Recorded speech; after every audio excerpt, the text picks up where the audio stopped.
سلامتنا كابي تجري هرايزن أبزلكم يبصحكم كبرات فتوات تختاتل زيناتنا ليس عزبنا محدش تجمع بالتاتن وانا وزيناتن قريبنا لكم لنا كسب موداتها تختاتلنا فلما كان غندينا تكتاتنا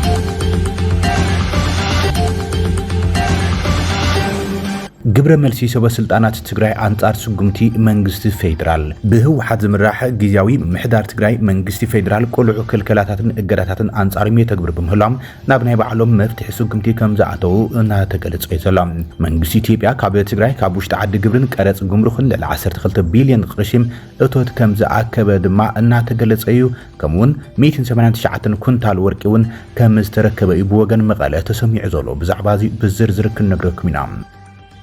ዞባ ቀርነ አፍሪካ አብ ከቢድ ወጥሪ አትዩ አብዘለሉ ኢትዮጵያ ዕድጊት ዘመኖት ነፈርት ውግእ ንምፍጻም ተሸባሸብ ከም ዘላ ተገሊጸሎም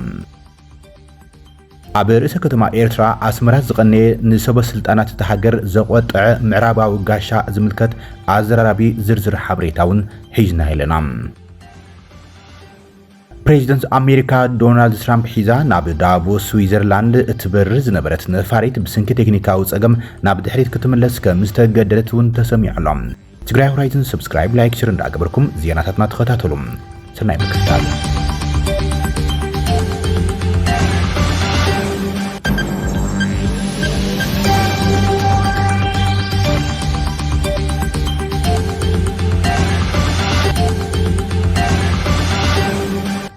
ግብረ መልሲ ሰበስልጣናት ትግራይ አንጻር ስጉምቲ መንግስት ፌደራል ተጀሚረሎም በህወሓት ዝምራሕ ጊዜያዊ ምምሕዳር ትግራይ መንግስት ፌደራል ቆልዑ ክልከላታትን እገዳታትን አንጻሮም የተግብር በመላም ናብ ናይ ባዕሎም ስጉምቲ ሙሳድ ከም ዝኣተው እናገለጽዮም ካብ መንግስት ፌደራል ዝተኸልከለ ካብ ውሽጢ ትግራይ ንምርካብ ድማ መንቅስቃስ ከም ዝጀመሩ ገሊጾም በዚ ድማ ፕሬዚደንት ጊዜያዊ ምምሕዳር ትግራይ ሌተናንት ጀነራል ታደሰ ወረደም ዝኸፈቶ መድረኽ ምትኻብ ሃፍቲም ሎሚ ብዕሊ ኣብ ከተማ መቐለ ተጀሚረሎም ውጋኣት ክሕከሙ ተመዛበልቲና በመረበቶም ክምለሱን ምርግጋጽ ዳግም ሕውየትን ዝዓለመ ምትኻብ እቶት ከም ዝኾነ የተገሊጹ ዘሎም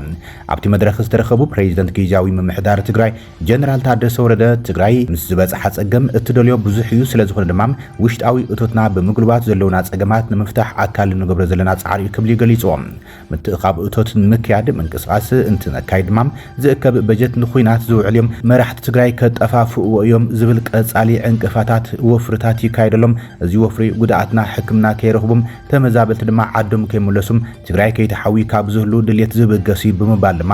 ኣዘራራቢ ርእይቶ ሂቡ ዘሎ እቲ ጀነራል እዚ ድማ ዕላማ መስርሕን ወፂሉም ንዝተዓለመሉ ዕላማ ክውዕል ዝፍጸም ሃፍቲኡ ግቡእ ክትል መንግስቲ ድማ ዘለዎ እዩ ዝበለ ፕሬዚደንት ታደሰ ወረደም ስለዚ ኩሉ ትግራዋይ ኣብ ምጥንኻር ብሄራዊ ምትእኻብ እቶት ኣሰሩ ክዕርፍ ይግባእ ክብል ጻውዒት ተቕሪቦም ትግራይ ካብ መንግስቲ ፌደራል እትረኽቦ ዝግባእ በጀት ካብ ጥቅምቲ ተጀሚሩ ክትረክብ ኣይከኣለትን ቀጻልውን በጀት ክትረክብ ምዃና መረጋገጽ የለን ዝበለት ምክትል አካቢት ኮሚቴ ብሄራዊ ምትእኻብ እቶት ዝተባሃለ ዶክተር ምሕረት በየነም ክልከላ በጀት ዕማማት መንግስቲ ትግራይ ከይሳለጥ ስሩዑ ጠባብ ምንቅስቃሳት ከይህሎም ሕዝቡን ካብ ዕፅዋን ክባን ዘይምውጻም ዝተገበረ ኩነት እዩ ዘሎ ኢላ ስለዚ ኩሉ ትግራዋይ ኣብዚ ጉዳይ ምርብራብ ክገብርን ሕቶታት ትግራይ ኣብ ምምላስን ትግራይ ኣብ ምስግጋርን ኩሉ ክሳተፍ ይግባእ ብምባልያ ጻውዒት ተቕሪባ ኣብቲ መድረኽ ብሄራዊ ምትእኻብ እቶት ኣብ ውሽጢ ዓድን ወፃእን ዘሎ ትግራዋይ ብዝኻኣሉ ኣበርክቶ ክገብር ድማ እዮም ጻውዒት ቀሪቡ ዘሎ ፕሬዚደንት ታደሰ ወረደ ብተወሳኺ ግዳማዊ ሓገዝ ዘላቒ መፍትሒ ኣይኸውን ዝበለ ኮይኖም ኮነ ተባሂሉ ይንዛሓቡ ዘሎ ደንገርገራት ንጎና ሓዲግና ንህላወና ኣብ ዓርሰ ምርኮሳስ መስርተ መፍትሒም ክነቕምጥ ዝግበአና ክብል ጻውዒት ተቕሪቦም ተጋሩ እናተሓባበርና ብዙሕ ቅያን ንሰርሕ ህዝቢ ምዃና ኣብ ሕሉፍ ንህንፀት ዓብዪ ግድብ ሕዳሰን ካልኦት ዘበርከትናይ ብፅሒት እኹል ኣብነት እዩ ዝበለት ፕሬዚደንት ሕዚ ዝተጀመረ ወፍሪ ምትእኻብ ሃፍቲ ድማ ብናይ ግዜ የለን መንፈስ ዕዊትና ጸገማት ትግራይ ኣብ ምፍታሕ ጻዕሪ ክንገብር ይግባእ ኢሉ ተመዛበላይ ክምለሱን ግዛታዊ ሓድነት ትግራይ ንምርግጋጽን ዝብል መደብ ሓንፂና ንሰርሕ ለና ዝበለ እቲ ጀነራል እዚ ንምዕዋት ፋይናንሳዊ ዓቕሚ ምጥንኻር ከም ዘድልዩ ገሊጹ ዘሎ ኣካቢ ብሄራዊ ምትእኻብ እቶት ተባሂሉ ዝተሰየመም ላዕለዋይ መሪሕነት ህወሓት ዝኾነ ዶክተር አብርሃም ተኸስተ ድማ ብስንኪ ካብ መንግስቲ ፌደራል ዝግበር ዘሎ ጽዕንቶም ክልከላን ምጉናይን በጀት ትግራይ ኣብ ከቢድ ፋይናንሳዊ ጸገም እያ ትርከብ ኢሎም መድረኽ ብሄራዊ ምትእኻብ እቶት ዕላዊ ኣብ ዝኾነሉ ኣብ መላእ ውሽጢ ዓድን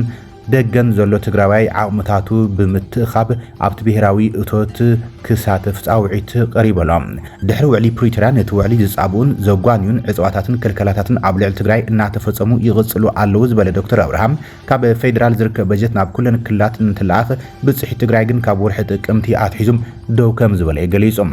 እዚ ሕጋዊ ኣድላውን ተግባር ትግራይ ምስ ፌደራል ካብ ዝተኣስራም ናይ ፊዚካል ስርዓት ወጻይም ክትኸውን ዝገብር ዘሎ ኢሎም ብኻልእ ገጽ ትግራይ መንተ ሰላም ክበሃል ውዕሊ ፕሪቶሪያን ሕግታት ተሃገርን ኣኽቢራ ብምንቅስቓስ ኣብ 2017 ዓመተ ምህረት መንግስቲ ኢትዮጵያ ካብ ትግራይ ካብ ውሽጢ ዓዲ ግብርን ቀረጽ ጉምሩኽን ልዕሊ 12 ቢልዮን ቅርሺ እቶት ከም ዝኣከበን ልዕሊ 189 ኩንታል ወርቂ ከም ዝተረከበን ገሊጸሎ ዶክተር አብርሃም እዚ ፍጹም ዘሎ ትግራይ ጉባእ ፈጺማ ጉባእ ክትረክብ እያ ካብ ዝብል እምነት ከም ዝኾነ ገሊጾም መሰረት እዚ በዞም ክልክላታት ኣድልዎታትን ግዚያዊ መንግስቲ ትግራይ ገዚፍ ጉድለት በጀት ገጢሞ ከም ዘሎ ብምግላጽ ተመዛበልቲ ክምለሱ ውግኣት ክሕከሙ ስራሕቲ ሕውየት ክውገኑ እንተኾይኖም ኩሉ ኣብዚ ምትእኻብ እቶት እጃም ክፍጽም ጻውዒት ኣቕሪቦሎም ህዝቢ ትግራይ ኣብ ከቢድ ኩነታት ይዝርከብ ዝበለ ዶክተር አብርሃም ህዝቢ ትግራይ ኣብ ውሽጣዊ ዓቕሙ ተኣማሚኑ እንትሓብር ንኹሉ ዘስግር ዓቕሚ ዘለዎ ብምዃኑ ዝሕዝውን ዝገጠመ ፋይናንሳዊ ጸገም ንምፍታሕ ብሄራዊ ኣጀንዳ ክኸውን ይግባእ ኢሎም ይኹን እምበር እዚ ብሰበ ስልጣናት ህወሓትን ግዚያዊ ምምሕዳርን ተጀሚሩ ዘሎም ጻውዒት ምትእኻብ እቶት ብዙሓት ተጋሩ ይቃወሙ እዮም ዘሎም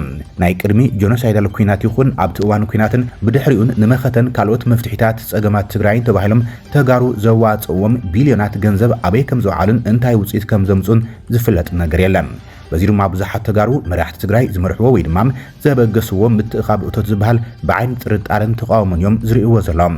ገለ መራሕቲ ውድባት ፖለቲካ ትግራይ እውን ኣብ ማሕበራዊ መራኸቢታቶም ነቲ ምንቅስቓስ ብግልፂ ይቃወሙ እዮም ዘሎም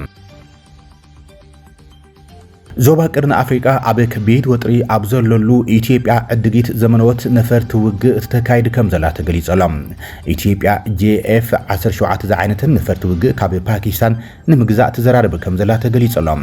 ሓይላ ኤር ፓኪስታን ዝሓለፈ ዓመት ኣማኢት ነፈርቲ ውግም ህንዲ ካብ ዘውድቕ እንዳሓር ኢንዱስትሪ ምክልኻል ፓኪስታን ኣብ ትኹረት ኣትዩ ከም ዘሎ ጸብጻባት ተመልኪቶም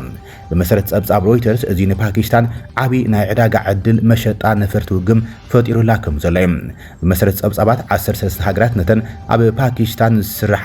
JF 17 ዝዓይነትን ዘመናዊት ነፈርቲ ውግን ምዕዳግ ኣብ ዝርርብ ይርከባ ኢትዮጵያ ሱዳን ስዑድ ዓረብ ኢንዶኔዥያ ሞሮኮን ናይጀሪያን ኣብ ዝርብ ዘለዋ ሃገራት ምዃነን ዝጠቐሰት ጸብጻብ ምስ ፍርቂ ካብን ኣብ ስምምዕ መሸጣ ከም ዝበጽሐ ተገሊጸሎም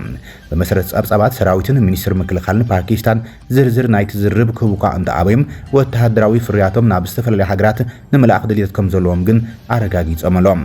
ተንተንቲ እቲ ኢንዱስትሪ ይገልጹ ኣብ ዩክሬን ዝካየድ ዘሎ ኩናትን ኣብ ማእከላይ ምብራቕ ዝካየድ ዘሎ ግጭታትን ዓለምለኻዊ ሕጽረት ኣጽዋር ፈጢሩ ሃገራት ድማ ሓድሽ ቀረብ ሰንሰለት ኣጽዋር ይደልያ እየን ዘሎም ኣብ ዝሓለፈ ዓመት ምስ ህንዲ ኣብ ዝተኻየደ ኩናት ዝዋግኣ ዝነበራም ዋጋ ዘመስከረት JF 17 ነፋሪት ስራሕቲ ፓኪስታን ብዙሕ ኣቓልቦ ዓለም ያስሒባ ዘላ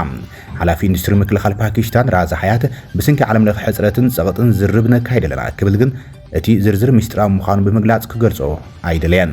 እተን ፓኪስታናዎት ጀት ምስተን ኣብ ኣሜሪካን ኣውሮፓን ዝስርሓ ጀታት እውን ርኡይ ፍልይ ዋጋ ከም ዘሎን እቲ በዓል ስልጣን ገሊጾም ኣብዚ እዋን እዚ JF 17 ካብ 30 ሚልዮን ክሳብ 40 ሚልዮን ዶላር ዝሽየጣ እንትኾናም ምዕራባውያን ጀታት ግን ብ3 ዕጽፊ ዋጋን ዝኸበራ ከም ዝኾነም እቲ በዓል ስልጣን ገሊጾሎም ኣስመራ ዘቐንየም ንሰበ ስልጣናት ተሃገር ዘቆጥዐ ምዕራባዊ ጋሻ ኣዘራራቢ ኮይኑ ቀጽልሎም ኣብ ዝቐረባውን ሓደ ወጻእተኛ ተመራማርን ክኢላን ዓለምለኻዊ ዝምድናታትን ፖለቲካዊ ጉዳያትን ናብ ኤርትራ በፂሑ ከም ዝተመለሰ የተገሊጾም ካብቲ ሃገር ምስ ተመለሰ ድማ ዘውፅኦ ንትዕዝብታቱ ዘጠቓለለ ትንተናም ንሰብ መዚ ኤርትራ ኣውቆጢዑ ዘሎም ዶክተር ዊልያም ጎረላይ ኣብ ሓደ ናጻ ማዕኸን ዜና ዘስፈሮ ጽሑፍ ብቐንዱም ናብቲ ኣብ ቀርኒ ኣፍሪካ አንጽላልዩ ዘሎ ደበና ኩናት ዘተኮረ እዮም እንተኾነ ንእግረ መንገዱ ንህልው ኩነታት ኤርትራ ሓዱሽ ኩናት ኣብ ሃገር ክስዕቦ ዝኽእል ጽልዋን ብምድሳስ ዘቕርቦ ትሕዝቶ ካብ መንግስቲ ኤርትራ ሰፊሕ ግብረ መልሲ ተዋሂቦ ዘሎም ኣብ መወዳእታ ናይቲ ዝሓለፈ ዓመት ናብቲ ሃገር ዝበጽሐ ጎረላይም ሓተትኡ በቲ ዘዘራርብ ዘሎ ጉዳይ ቀይሕ ባሕርን ድሌታትን ሃቐነታትን ኢትዮጵያ እዩ ዝጅምር ኣብ ቀይሕ ባሕሪ ጂኦፖለቲካዊ ርስኒ ዓድርገሎም ዝበለ እቲ ኣብ ኣውስትራልያዊ ዩኒቨርሲቲ ሞናሽ ተሓጋጋዝ ፕሮፌሰር እታ ንኤርትራዊት ወደብ ዓሰብ ይግባኣን እዩ ትብል ዘላ ኢትዮጵያ ነታ ደቃ ጎረቤታ ኤርትራ ተፈራርሕላ ብምባልዩ ጠንቂ ናይቲ ስጋኣት ኣስፊርዎ ዘሎም መራሕቲ ኢትዮጵያ ኣብ ዝሓለፈ ዓመታት ዘበገሰዎ ጉዳይ መሰረት ተቃምነትን ዋንነትን ኣፍደገ ባሕሪ ኣብ መንጎ ኣዲስ ኣበባን ኣስመራን ከቢድ ወጥሪ ኣስዒቡ ምህላው ዝፍለጥ እዮም ኢትዮጵያ ጉዳይ ኣፍደገ ባሕሪ ብፍላይ ኣብ ገማግም ቀይሕ ባሕሪ ናይ ህላውን ላዕላውነትን ሕቶ ምዃን እያ ትምገጥ ወገን ሰብ መዚ ኤርትራ ክወሃብ ጸንሐ ነዚ ዝኹንን ተኸታታሊ መግለጺታት ድማ ጎስጓሳት ኢትዮጵያ ኣዋጅ ኩናት ምዃኑ የጠንቀቕ بتعزبቱ ነበርቲ ኣስመራ ብዛዕባ እቲ ዘንጸላሉ ዘሎ ሓደጋ እኹል ኣፍልጦ ከም ዘይብሎም ብምግላጽ ርእይቶታቶም ክህቡ ነጻነት ከም ዘይብሎም ጠቒሶም ኣብ ጉነታት ናይታ ኣብ ዝቐረባዋን ዝበጽሕ ኽዋ ርእሰ ከተማ ኤርትራ ዝኾነት ኣስመራ ግብረ መልሲ ህዝቢ ዕቡስ እዮም ሚድያ ኣብ ትሕቲ ፍጹም ቁጽር መንግስቲ ዝኣተዮም ስለዚ ብዛዕባቶም ምዕባለታት ዝፈልጡም ኣዝማሪነታት ብዙሓት ከይኮኑ ይኽእሉ እዮም ይብል ዋላ እኳ ኤርትራውያን ተቐበልቲ ጋሻን ካብ ጽምዶ ድሕር ዘይብሉን ኮይኖም እንተረኸብኩም ኣብ ትሕቲ ኣብ ኣፍሪካ ኣዝዩ ጨቋኒ ምሕደራ እዮም ዝርከቡ ስለዚ ብዛዕባ ፖለቲካ ክዛረቡም ዝደፍሩ ውሕዳት እዮም ይብል ዶክተር ጎርላይን ሓደ ካብቶም ኣብ ህጉር ኣፍሪካ ዲሞክራሲያውን ቁጠባውን ለውጢ ከምጽኦም ተባሂሎም ብኣሜሪካዊ ነበር ምምሕዳር ቢል ክሊንተን ዝተናዕዱ መራሕቲ ዝነበረ ፕሬዚደንት ኢሳያስ ኣፈወርቂም ደቡባዊ ኩናት ኢትዮጵያ ኤርትራ ኣብ 1998 ድሕሪ ምውልዖም ዝብድህዎ መራሕትን ተቃዋምትን ከምውን ጋዜጠኛታትን ብምእሳር ናብ ምልክ ገጹ ከም ዘመርሐም እቲ ኣብቲ ዘ ኮንቨርሴሽን ዝተባሃለ ማዕከን ዜና ዘውፅኦ ትንታነ ዘመልከት ኢሳያስ ህዝቢ ማእከል ፖለቲካ ኤርትራ ክገብር ልዑል ተስፋ ነይሩም ከምዚ ዓይነት ተስፋ ግን መሰረት ኣይነበሮን ቅሂሙ እዩ ብምባል ይገሊጾም ግዱድ ሃገራዊ ወተሃደራዊ ኣገልግሎት እውን ነቲ ሃገር ንምቁፅጻር ከም መሳልል ከም ዝተቐመሉ ይምገት ድሕሪ ደቡባዊ ኩናት ናብ ገደብ ኣልቦ ዝተቐየረ ሃገራዊ ኣገልግሎት ቀንዲ ጠንቂ ወሓዚ ኣማኢት ኣሽሓት ኤርትራውያን ስደተኛት ኮይኖም ከም ዝርከቡን እዮም ጽልዋ ምልካዊ መግዛእቲ ንበጻሒ ንጽርዩ ኣብ መላእት ሃገር ቆልዑ ምናልባት እውን ዘስግእ ወተሃደራዊ ህላወሎም ንድኹም ምሕደራ ዘቃልሕ ምልክታት እውን ኣብ ፈቆዱ ይዝርከብ ይብል ምስ ኢትዮጵያ ተፈጢሩ ዘሎ ውጥሪ ኣብ ግምት ብምእታው ወተሃደራዊ ድልውነትን ሃገራዊ ሓድነትን ኣድላይ ምዃኖም ሓደ ኤርትራዊ ተዛሪቡኒ ይብል እቲ ንታሪኽ መግዛእትን ተጋድሎ ነጻነት ኤርትራን ዝተንከፈም ትንተና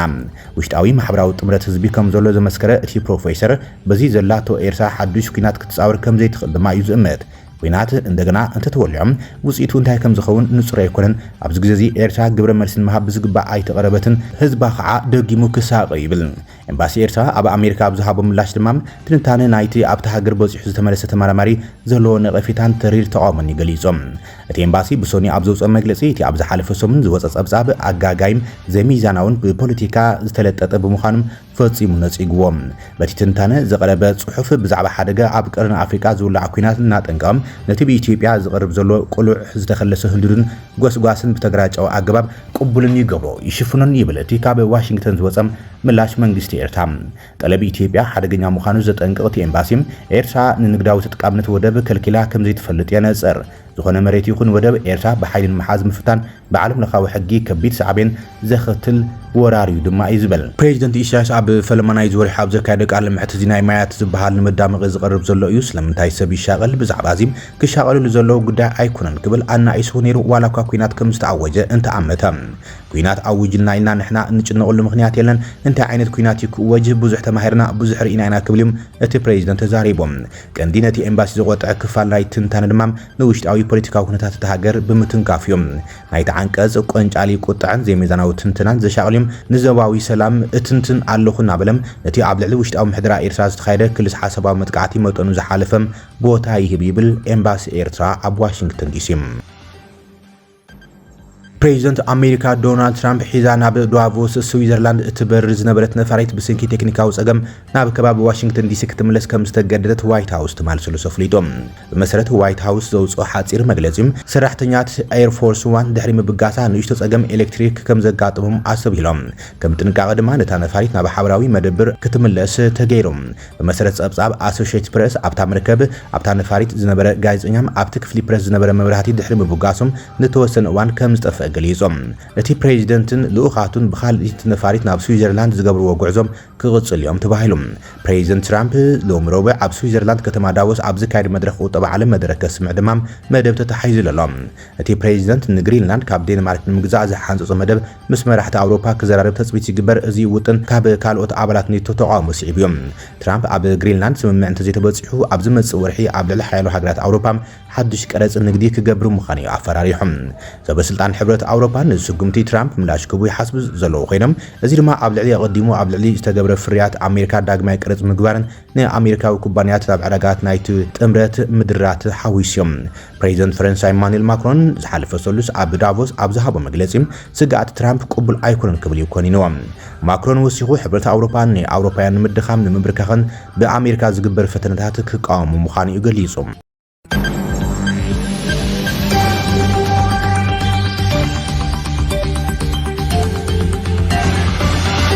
ዝخبركم تخطاتلت زيناتات تግራይ هورايزن يسعى زبنا محدشت معبالاتن وانا زيناتات زازمنا لنا نسناي مكتالكم نمسግን سلام